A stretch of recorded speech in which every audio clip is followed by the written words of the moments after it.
Hi everybody, Sexy Matt the Pharaoh Wizard here, and I want to talk to you about how DC is trying to ruin Batgirl. Now, really quickly, I am going to do some movie reviews soon once there is a movie worth talking about.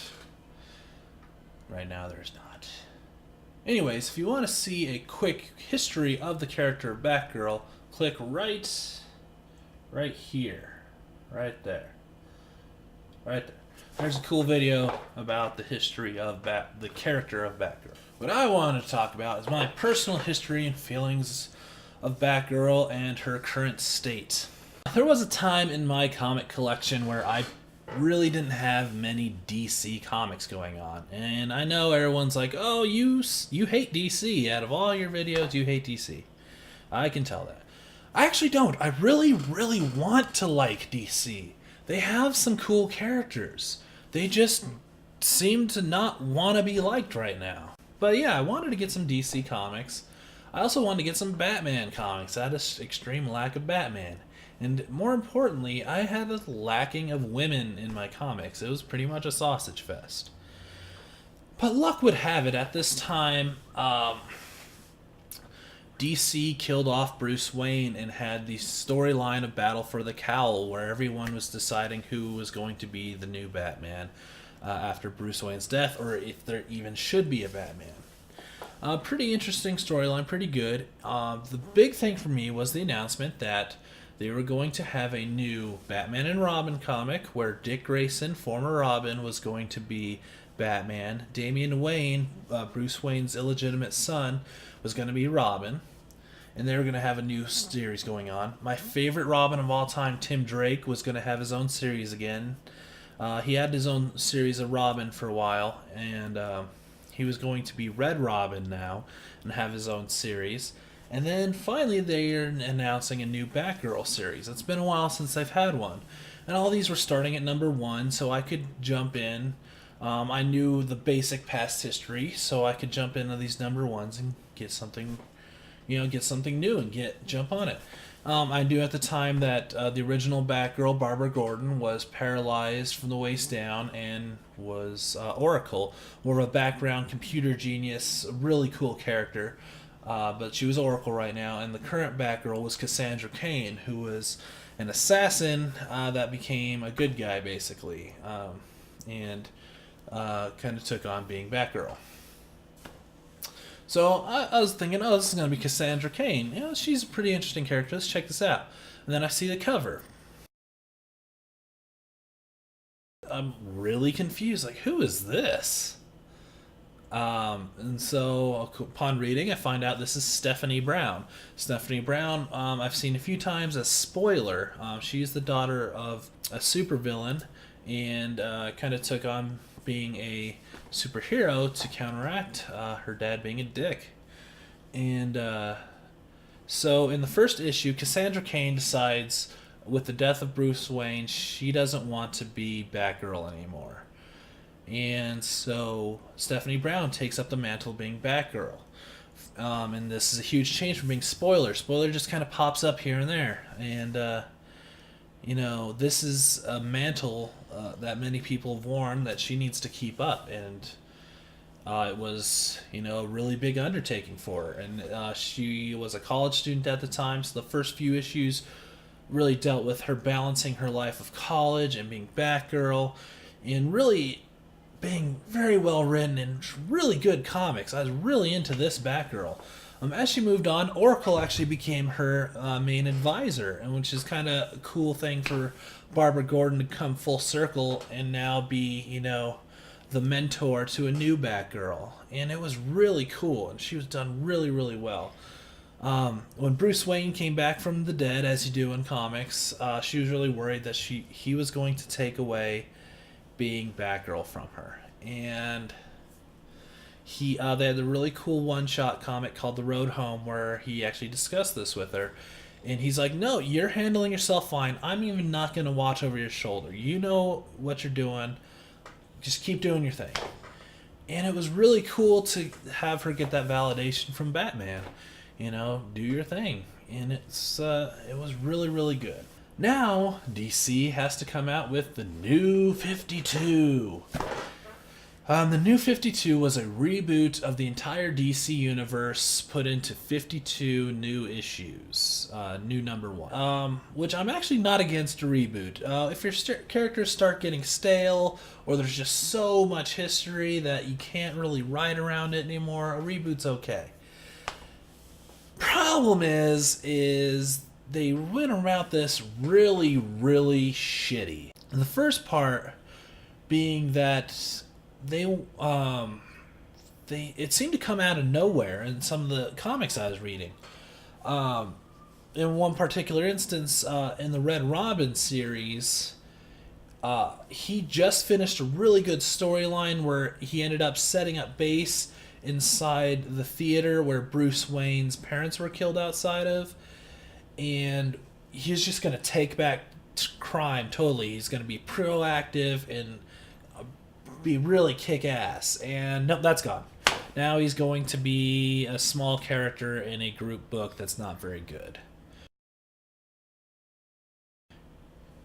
Lame.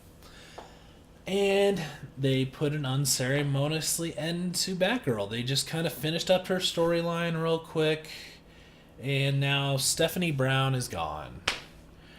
She's had a few cameos here and there, but basically she's just gone. If you like Stephanie Brown, DC's like... Fuck you, fuck you, fuck you. You're cool. And fuck you, I'm out. And the other part that sucked about the New 52 is that they were going to keep some old storylines that were popular. So it's not even a full reboot. It's a reboot, but let's keep the stuff that's popular. And it's... So it ends up being really confusing. So now you're like, well, what did happen? What didn't happen? Where is this character? What history is this character having? It's just a big clusterfuck. And so now Barbara Gordon is going to be the new Batgirl. The problem is the Killing Joke did happen. They've officially said the Killing Joke, the storyline where Barbara Gordon gets paralyzed by the Joker, is still part of continuity, but she's the new Batgirl without a wheelchair. And they really didn't even explain this in the comics. There's some kind of mention that she had a surgery, but it's just flown right by. And it's just like, what the fuck? I'm like, let's just go back to what everyone knows. Screw the character development. So, as you can already tell, I wasn't very happy with the new direction of Batgirl. I loved Oracle, so it's not a problem with Barbara Gordon, it's just I wanted Stephanie Brown. But I kept up with it. I kept getting the Batgirl comics. And this is, I believe, when Gail Simone was writing. And I don't really follow writers or artists as much. I just like to read the stories and enjoy the characters. And even though she's put in a difficult position, she made some really good comics out of Batgirl. And it's actually a really fantastic run. She actually deals with the fact that she's been paralyzed really well, even though I said they kind of glazed over why she's not paralyzed anymore. But she did kind of deal with the mental facts of her, jumping off of rooftops and being a dangerous hero with the fear of going back to the wheelchair. And it's actually done really, really well. And they keep Barbara Gordon this strong woman and this really, really good character. And so I started really digging Batgirl again. And then they came out this storyline called Batgirl Wanted. And it's so good. So good. You should really read this. So basically, Barbara's brother is a serial killer. And that's a storyline that was kept from before the New 52 that was brought in. So he's a serial killer and decided to kidnap their mother. And she hunts him down and accidentally kills him. She throws a batarang at him and knocks him off a bridge, I believe. But she accidentally kills her brother. And not only is it that she killed her brother, but she killed it all. And this was really something hard for her to deal with, to the point where she actually took the bat emblem off her costume and almost gave up being Batgirl. She didn't feel she was part of the Bat family if she had killed. And also at this time, Jim Gordon, the commissioner, decided, to put a warrant out for Batgirl because she killed his son. And also because his son died, he wanted to reconnect with his daughter, but he didn't know, Barbara was Batgirl. So she had to meet up with her father, at dinners and just hanging out and getting to know each other again, full well knowing that he's also the person hunting her down. And there's just a lot going on, and it's just really, really well done. And honestly, I would have been great if they ended it there, but then they did this.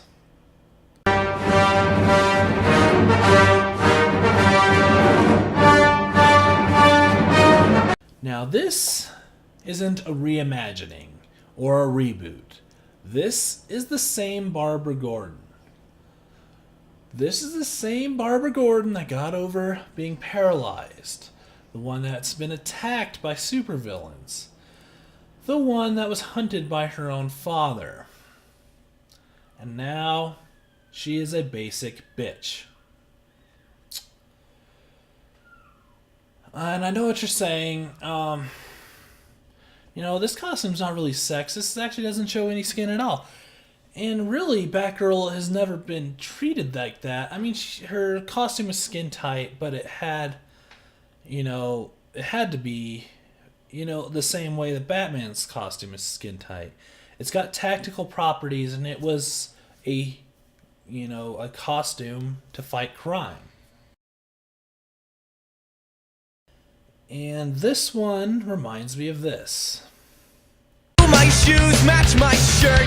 Does my shirt clash with my pants? Do my pants match my eyes? Do my eyes look good tonight? Will they? And it's not sexist being that she's treated as an object. I find it sexist as it's pandering towards women. Like, women can't handle a girl that kicks ass. They need one that dresses in cute little outfits. And, worries about Facebook and is on an OkCupid little fucking comic version of whatever that is. And, who the fuck is this marketed towards? Because the people that loved the Barbara Gordon before are gonna hate this. And I really don't think there's many comic fans that are out there. Oh, I totes got the new Batgirl. It's so fetch. I totes gotta get the trade when it comes out. It's gonna be super awesome. Yeah, I don't think those people exist, DC. So who the fuck are you marketing this towards? And the worst thing happens here. Batgirl number 37. Look at it. Look at the shiny costume with the cleavage. In this story, she is worried about a fake Batgirl that's not necessarily committing crimes, but making her look bad on Facebook. Let's not worry about stopping crime. Let's worry about our fucking Facebook status. And then the final insult happened.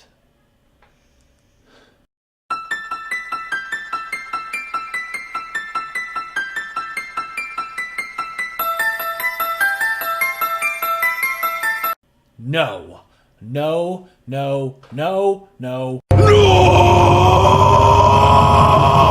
no. No, no, no, no, no, no! No, no, no, no! No, God! No, God, please, no! No! No! No! She is not Babs. She is Barbara fucking Gordon. Babs. What the fuck is that? What the fuck is this? What the fuck are they doing to Batgirl? God, let's forget about having a strong woman character. Let's fucking go to yoga and get some fucking pumpkin lattes. Fuck this comic. God fucking damn it.